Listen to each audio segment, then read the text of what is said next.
two things are really successful executive is ability to build teams and then abilities to be hands-on. Welcome to the Free the PhD podcast, where we explore the ups and downs of scientific life and career transitions. I'm your host and founder, Vay Cao. Today we'll be doing part 2 of our conversation with Dr. Beau Wangtrakuldee, a senior associate in the Biotechnology Practice at Korn Ferry, a global organizational consulting firm. We'll learn about what it's like in her role, what impact her research training has on her job, and valuable career advice from the boardroom. Dr. Wangtrakuldee received her Ph.D. in chemistry from Northern Illinois University and completed a postdoc at UPenn. You've already talked about your specific title, so what in general would you use to describe the job that you actually do? I think from a big picture, I am at Korn Ferry, and Korn Ferry is a company that's doing both executive search and then also leadership consulting. And I am on executive search side. And what that means is, again, I'm working with biotech companies that's backed by venture firms, and they're looking for the right leadership to join their company to take the company to the next step. So my role is not only to work closely with the partners in my practice to develop businesses with clients, but then also execute on the project. And that's meaning, for example, if a company in gene therapy want to take a drug to the market, I will help them evaluate how many people in terms of commercial force or what phenotype of a chief commercial officer that would have the ability to take that drug to the market would be. And then we will find that person too. So in a way, it's similar to a lot of executive recruiting work, but then also it also related back to the consulting skills that I was talking about in another section, which is, I manage client, I develop business, I manage the team, and I also help them solve for solution. So in this case, you're basically working with these companies that may have taken an academic discovery and they want to turn it into something that can potentially help patients or consumers. And so exactly. in this perspective, what role has having your PhD training had on this work that you do? In my current role, it's unique compared to many different other sectors of executive recruiting because we're working with biotech company that really focus on high-tech, high science. Mm-hmm. And in this case, with my PhD, what comes with my training is the ability to understand complex science content and be able to communicate it in a way that is easy for people to understand and grab attention. From that perspective, my PhD has been tremendously useful because I was able to understand, a smaller details in terms of what the technology is like, and then communicate science in a way that is easy to understand. Second way that a PhD is valuable in my role is that, people with a PhD automatically, when you look at the emails or look at the title, it gives the people in the public a sense that you are credible, mm-hmm. and you are someone who understands science well. And in that case, they're more likely to want to talk to you than someone with a recruiter title that doesn't have a PhD. Sure. Yeah, well, especially with the people that you're interacting with on a day-to-day basis. What's it like? Yeah. To be honest, a lot of roles I interacted with, these are impressive people with PhD, MDs, MD, PhD, MBA. So, they also really value that as, I am someone with education background that they could call a colleague. So what is it like to work with some of these folks? You're obviously trying to evaluate some of them, match them with the right kind of company or the right kind of company structure. And, when you're interacting with them, it sounds like these can be very busy and probably very sought after people. So what is that like? So I always think of myself as a consultant. I like the consultant work, and that's why I came to Korn Ferry, because they have a consultative approach. When I'm in a conversation with, a CEO, a CSO of Sanofi or something like that, I always value their time. And not only that, I'm trying to get them to be interested to the things that I'm talking with, but I am also providing them with advice that will help further their career based on my experience and my understanding of the market. For example, sometimes when I'm talking to them, I could say, you could expand more on this if you want to go into this role in the future. So conversation is always go two ways. I'm getting information from them, and I am also provided some recommendation that they could help in the next transition of their career.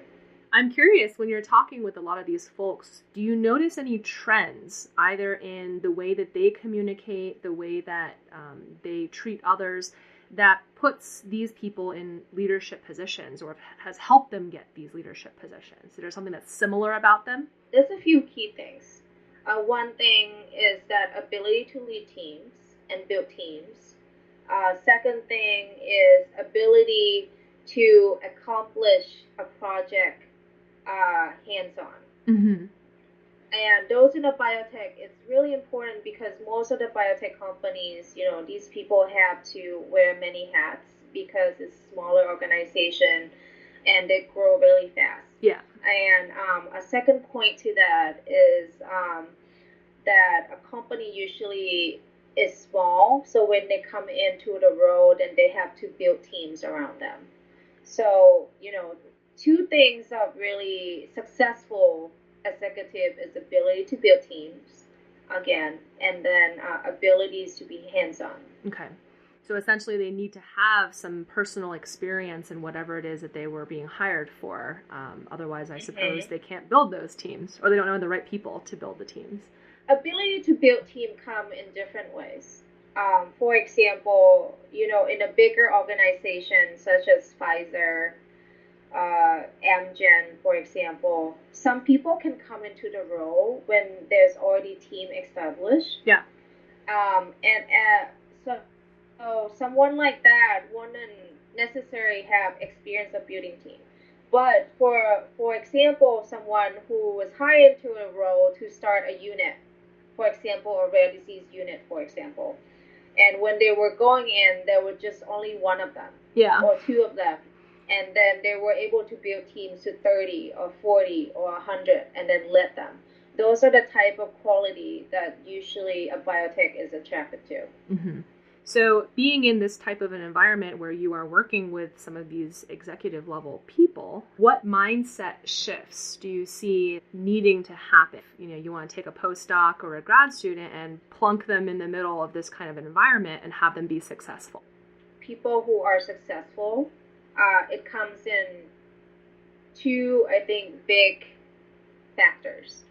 The first factor is that you're really good at what you're doing, you know what you're doing, and you do it really well.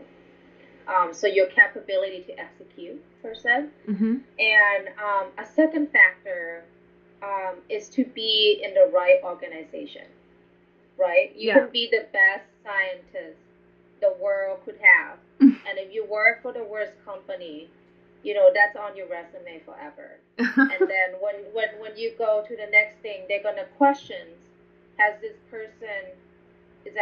this person actually a good scientist? And that's the way, that I think it's really important for, someone in an early career scientist to think really hardly about where you want to go next after, your training. And that's something I actually wrote a piece for Younger Chemist Committee that I'm going to post it on my website on conversu.com about how to pick the right biotech companies to work for. And we could expand on this on, on a podcast also. I would love to talk about it. It's something that I learned with the past year working for Korn Ferry, and I think it's really important to pick the right place to go work for. And to be honest to you, I think this is the right time to move into biotech if you're interested in it, because as you may know, biotech is growing at a really fast rate currently, and there's not enough people that they could hire for. What types of positions? Is it only leadership, or are you seeing Scientists. R&D? Scientists, like senior scientists, research associate. So people with PhDs with the right training. Okay. They are in high demand, and they are looking for them.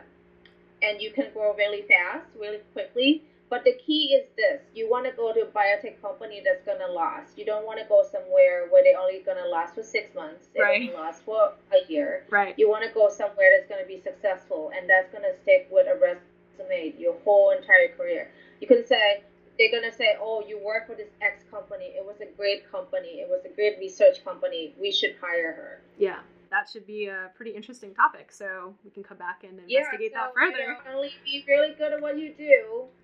Pick the right place to be. Yeah, no, that's excellent advice, even for people who are picking their postdoc lab, right? To be strategic about it. Get what you want out of it rather than letting it pick you and then trying to make do with what you end up with. And when I was a postdoc, I think, in a way, you feel like you're stuck and you can't move on. But now that I'm out of it, I have as a reflection, looking back, I think it's really important that you choose the right place to be after postdoc. That's going to be, I think, almost a defining moment of how fast you're going to move to the next stage. Mm-hmm. So what makes you excited to go to work every day where you are now?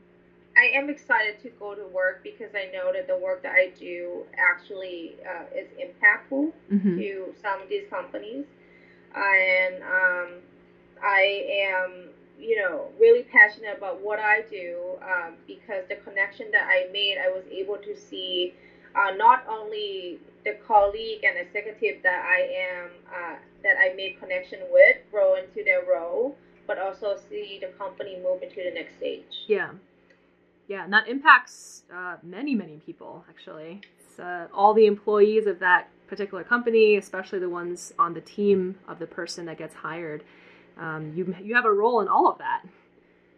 Yeah, so just to think about it in another way, these biotech company, they have a funding, for example, whatever, 20 million, that they have to gonna last for 3 to 5 years. Yeah. And if you put the right people into the role, for example, a chief medical officer, this person is going to take the technology through the clinical trial that they could come out on the other side, and then this company will grow. Yeah. But if you put a bad chief medical officer in the role and the clinical trial fail, then that company is going down the drain. That is tangible impact on probably hundreds and hundreds of people. If you were interviewing someone for a role either on your team or maybe in your department, depending on how your company is structured, what qualities or experiences would you be looking for in an ideal teammate or colleague? So I actually just learned this recently.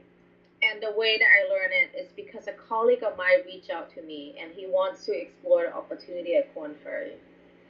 And when I heard from him that he wants to be at Korn Ferry, I almost think that, he has such an impressive background. Why would he want to work for Korn Ferry? Korn Ferry is a great organization. So again, I'm not trying to talk my company down, but he has such an impressive background, and me comparing to him is like, you want to work with me, really?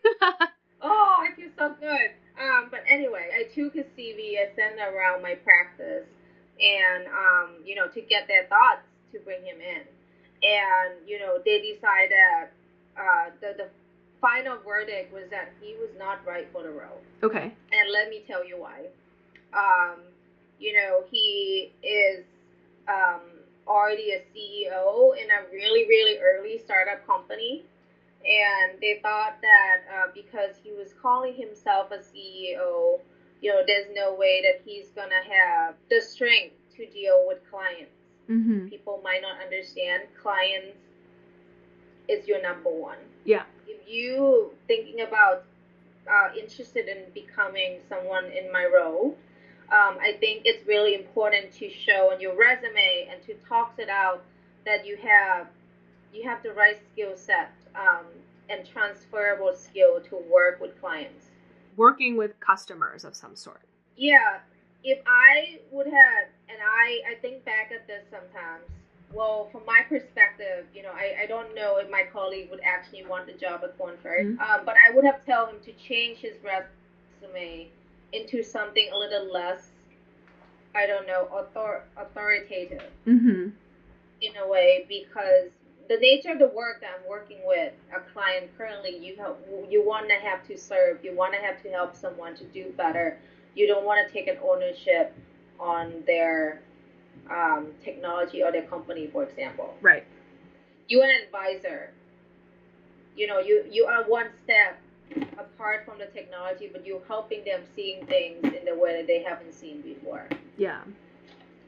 So I don't know if I'm actually getting to the point. So the most important thing is a transferable skill, and make sure it shows on your CV that your transferable skill match what they're looking for. Yeah. So in your case, I guess it would make a lot of sense if someone was interested in consulting, has actually done some consulting, but even if maybe they haven't done exactly that type of role, at least that they understand. Then the word will be, similar to consulting, like manage team, has managed clients, or lead a team that work with clients, for example. He's a great candidate because he had leadership. Yeah.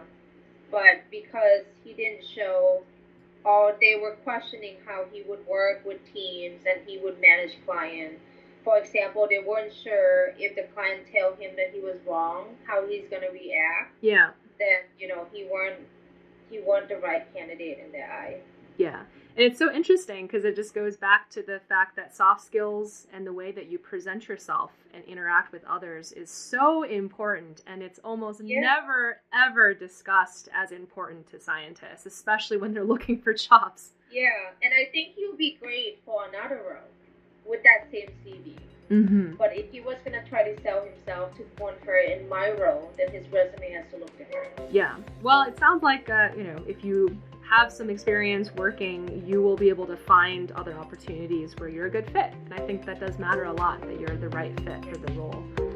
So that wraps up this podcast, part 2 of my conversation with Dr. Wangtrakuldee about her experience working in a management consulting company. Don't miss our next conversation, where we'll be diving into her entrepreneurship journey in launching Vay Clothing, professional apparel that protects and empowers women scientists. If you're curious about it, visit their website at amorsuiclothing.com and support their mission. I'm your host, Vay Cao, founder of Free the PhD. If you have questions or advice you're seeking on your scientific life or career, please connect with Free the PhD on LinkedIn, Twitter, Facebook, or Instagram, or visit www.freethephd.com. Share our stories and mission with fellow researchers, and we'll see you next time.